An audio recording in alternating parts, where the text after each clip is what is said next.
بسم اللہ الرحمن الرحیم۔ رسول اللہ صلی اللہ علیہ وسلم مدینہ منورہ سے نکلے تو مدینہ سے 1 میل دور بیر عقبہ کے پاس پڑاؤ ڈالا۔ سب کو دیکھا بھالا۔ آپ کو ان میں کچھ کم عمر لڑکے نظر آئے جو جہاد کے ذوق و شوق میں ساتھ نکل آئے تھے۔ آپ نے انہیں واپس جانے کا حکم فرمایا۔ ان بچوں میں اسامہ بن زید، رافع بن خدیج، برا بن عازب، زید بن ارقم اور زید بن ثابت رضی اللہ تعالیٰ عنہ شامل تھے۔ مسلمانوں کی تعداد 313 تھی۔ لشکر میں صرف 2 گھوڑے اور 70 اونٹ تھے۔ ایک ایک اونٹ پر 3 افراد باری باری سوار ہوتے۔ ادھر قریش کے قافلے کے سردار ابو سفیان بن حرب کو مسلمانوں کی آمد کی خبر ہو گئی تھی، اس لیے وہ عام راستہ چھوڑ کر سمندر کے کنارے کنارے قافلے کو تیزی سے لے کر چلا اور ساتھ ہی ایک سوار کو مکہ کی طرف روانہ کیا تاکہ قریش کو کہے کہ وہ مدد کو پہنچے اور اپنے تجارتی قافلے کی حفاظت کرے۔ قریش پہلے ہی مدینہ پر حملے کا بہانہ ڈھونڈ رہے تھے۔ اس خبر کا مکہ میں پہنچنا تھا کہ فوراً قریش کا ایک بہت بڑا لشکر لڑائی کے لیے تیار ہو گیا۔ لشکر میں بڑے بڑے قریش کے سردار شریک تھے۔ 600 افراد زرہ پوش تھے۔ رسول اللہ صلی اللہ علیہ وسلم کو اطلاع پہنچی کہ تجارتی قافلہ بچ کر نکل گیا ہے اور قریش کا ایک بہت بڑا لشکر لڑائی کے لیے تیار ہے، تو آپ نے صحابہ کرام سے مشورہ کیا۔ ابو بکر رضی اللہ تعالیٰ عنہ اور دوسرے مہاجرین نے اپنی جان نچھاور کرنے کا عزم ظاہر کیا، مگر آپ انصار کا جذبہ بھی دیکھنا چاہتے تھے، کیونکہ انصار آپ کو اس وعدے پر لائے تھے کہ وہ آپ صلی اللہ علیہ وسلم کی حفاظت کریں گے۔ اس لیے رسول اللہ صلی اللہ علیہ وسلم انصار کی رائے کے منتظر تھے۔ قبیلہ اوس کے سردار سعد بن معاذ رضی اللہ تعالیٰ عنہ آپ کی منشا سمجھ گئے اور اٹھ کر کہنے لگے، آپ شاید ہماری رائے جاننا چاہتے ہیں۔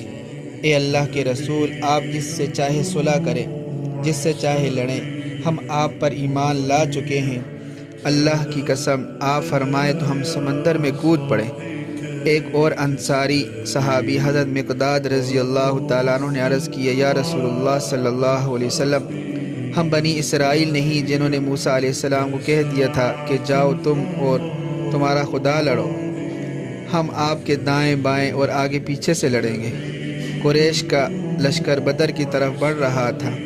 مسلمان بھی اسی طرف روانہ ہو گئے۔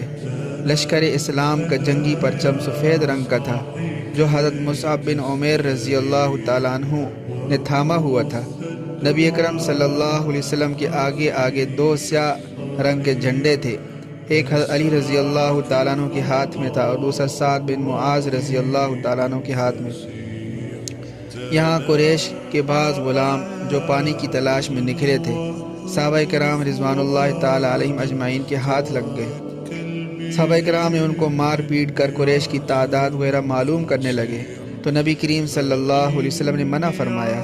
آپ نے خود ان سے تفتیش شروع کی اور پوچھا، قریش روزانہ کتنے اونٹ ذبح کرتے ہیں؟ وہ کہنے لگے 9۔ تو رسول اللہ صلی اللہ علیہ وسلم نے انہیں چھوڑ دیا اور صحابہ سے فرمایا، دشمن کی تعداد 900 سے 1000 کے درمیان ہے۔ یہ رسول اللہ صلی اللہ علیہ وسلم کی فراست اور ذہانت تھی۔ عام طور پر ایک اونٹ 90 سے 100 آدمیوں کو کافی ہو جاتا ہے۔ حضور صلی اللہ علیہ وسلم نے فوراً حساب لگایا کہ قریش کی تعداد کتنی ہے۔ قریش کا لشکر پیش قدمی کرتا ہوا میدان بدر کے دوسرے سرے تک پہنچ گیا جہاں پانی قریب تھا۔ مسلمانوں نے پہلے میدان کے اس کنارے ایسی جگہ پڑاؤ ڈالا جہاں پانی کئی میل دور تھا۔ پھر ایک مشورے سے رسول اللہ صلی اللہ علیہ وسلم نے پانی کے چشمے کی طرف بڑھ کر اس کے قریب خیمہ لگا لیا۔ ساتھ ہی ساتھ اللہ تبارک و تعالیٰ نے بارش نازل فرما دی جس سے مسلمان خوب سیراب ہو گئے۔ یہاں کی ریتلی زمین پختہ ہو گئی۔ یہی بارش قریش کے لیے نقصان دہ ثابت ہوئی کیونکہ ان کے پڑاؤ میں کیچڑ اور پھسلن پیدا ہو گئی۔ جمعے کے دن 17 رمضان المبارک 2 ہجری کا سورج طلوع ہوا تو قریش اپنی جنگی تیاری مکمل کر چکے تھے۔ ادھر نبی کریم صلی اللہ علیہ وسلم مسلمانوں کی صفیں درست کر رہے تھے۔ حضرت سعد بن معاذ رضی اللہ تعالیٰ عنہ کے مشورے سے آپ صلی اللہ علیہ وسلم کے لیے ایک ٹیلے پر کھجور کی شاخوں اور پتوں سے ایک سائبان بنا دیا گیا تاکہ آپ وہاں تشریف رکھیں اور پورے میدان جنگ کا معائنہ کر کے احکامات دیتے رہیں۔ حضرت ابوبکر رضی اللہ تعالیٰ عنہ نبی کریم صلی اللہ علیہ وسلم کے محافظ مقرر ہوئے۔ صبح سویرے قریش کا لشکر سامنے آ گیا اور کچھ فاصلہ چھوڑ کر صف آراہ ہوا۔ یہ اسلام اور کفر کا سب سے پہلا فیصلہ کن معرکہ تھا۔ ایک طرف 313 مسلمان تھے جن کا سامان جنگ بھی کم تھا، دوسری طرف 3 گنا کفار بہترین اسلحے کے ساتھ موجود تھے۔ اس موقع پر نبی کریم صلی اللہ علیہ وسلم گڑ گڑا کر اللہ سے دعائیں کر رہے تھے۔ آپ فرما رہے تھے، اے اللہ، اگر آج مومنوں کی یہ جماعت ہلاک ہو گئی تو پھر تا قیامت روئے زمین پر تیری عبادت کرنے والا کوئی نہیں رہے گا۔ آپ صلی اللہ علیہ وسلم اپنی بے تابی سے دعا فرما رہے تھے۔ آپ کی چادر شانہ مبارک سے بار بار سرک جاتی تھی۔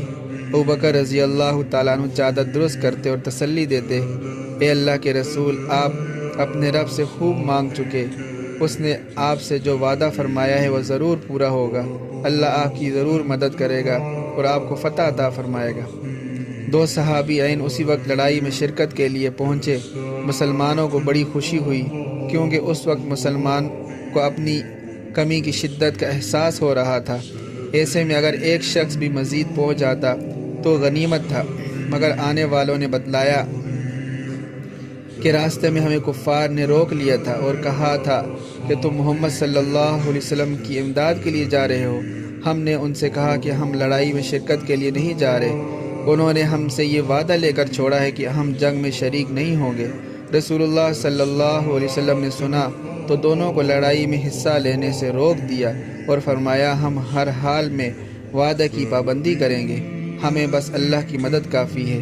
یہ وعدے کی پابندی کی ایسی مثال ہے جو پیغمبر صلی اللہ علیہ وسلم ہی پیش کر سکتے ہیں۔